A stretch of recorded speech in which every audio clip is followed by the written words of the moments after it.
ना होगा, और अगर सब मिलकर कोशिश करें तो रास्ता निकल सकता है। राजू के चेहरे पर एक उम्मीद की किरण जागती है। हाँ बाबा जी, अगर सब मिलकर काम करें तो हम पानी ढूंढ सकते हैं। हमने पहले कभी यह कोशिश ही नहीं की। लेकिन इतनी कठिन जमीन में नया कुआं खोदना आसान नहीं। मुश्किल जरूर है, नामुमकिन नहीं। अगर हम मिलकर काम करें तो ये हो सकता है। राजू खड़ा हो जाता है, उसकी आंखों में एक नई रोशनी है। तो फिर हम कल से काम शुरू करेंगे। मैं गांव के सभी युवाओं को इकट्ठा करूंगा। हम मिलकर नया कुआं खोदेंगे। यह कहते हुए वह शामू के साथ गांव के दूसरे युवाओं को बुलाने के लिए निकल पड़ता है। कहीं दूर से गरज की हल्की सी आवाज आती है, जैसे आकाश ने उनकी उम्मीदों की गवाही दे दी हो।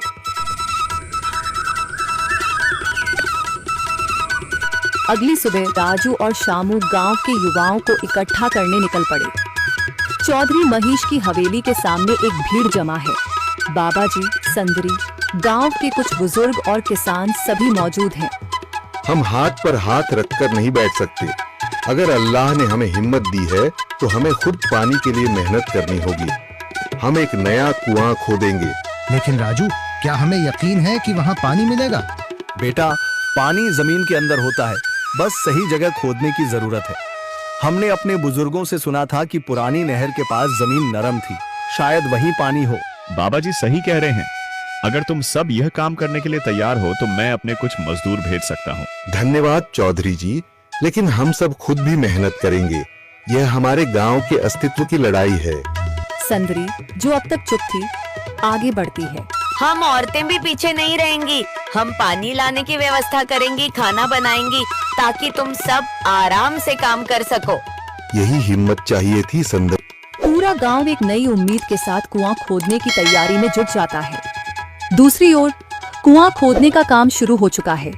राजू, शामू और दूसरे युवा बेलचे चलाने लगते हैं।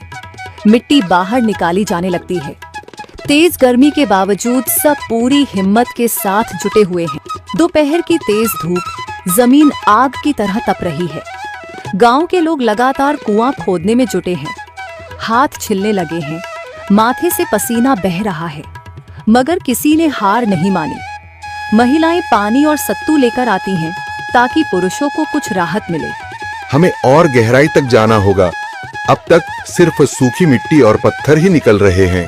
राजू, यह बहुत कठिन काम है। अगर हमें पानी न मिला? अल्लाह मेहनत करने वालों को कभी निराश नहीं करता बेटा।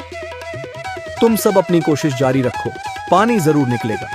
हिम्मत मत हारो। अगर अब रुक गए तो फिर कभी पानी नहीं मिलेगा। सभी फिर से जोश में आकर काम में जुट जाते हैं, मगर सूरज की तपिश बढ़ती जा रही है और कई लोगों की सांसें तेज चलने लगती हैं। तभी एक तरफ से रामलाल और उसके आदमी हंसते हुए आते हैं। अरे भाई, तुम्हें लगता है कि जमीन तुम पर रहम करेगी? हाँ हाँ, ना समझ लोग, ये सब बेकार की मेहनत है। रामलाल, हमारा हौसला मत तोड़ो। अगर तुम मदद नहीं कर सकते तो कम से कम मजाक भी मत उड़ाओ। मदद? हाँ, मैं अपने कुएं का पानी बेच सकता हूँ, मगर मुफ्त में नहीं दूंगा। राजू सब अनसुना कर फिर काम में लग जाता है। शाम होने लगती है, लेकिन अभी तक पानी का नामो निशान नहीं। कुछ लोग मायूस होकर पीछे हटने लगते हैं। राजू, शायद रामलाल सही कह रहा है, यह सब बेकार है। नहीं शामू, हमें हार नहीं माननी। अगर आज हार गए तो फिर कभी हिम्मत नहीं कर पाएंगे। तभी अचानक फावड़ा किसी कठोर चीज से टकराता है।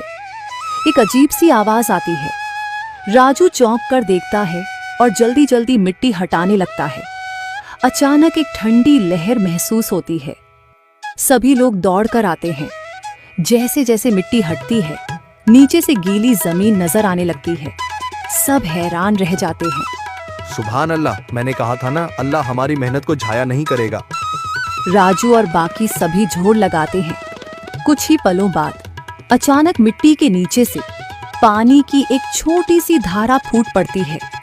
गांव वाले खुशी से चिल्ला उठते हैं। पानी पानी निकल आया। यह अल्लाह की कुदरत है रामलाल, जिस पर तुम्हें यकीन नहीं था। पूरा गांव आनंद से झूम उठता है। लोग एक दूसरे को बधाइयां देते हैं। औरतें दुआ करने लगती हैं। कुछ दिन बीत चुके हैं। गांव वाले नए कुएं से पानी भर रहे हैं, खेतों को सींच रहे हैं और जिंदगी फिर से पटरी पर लौट रही है।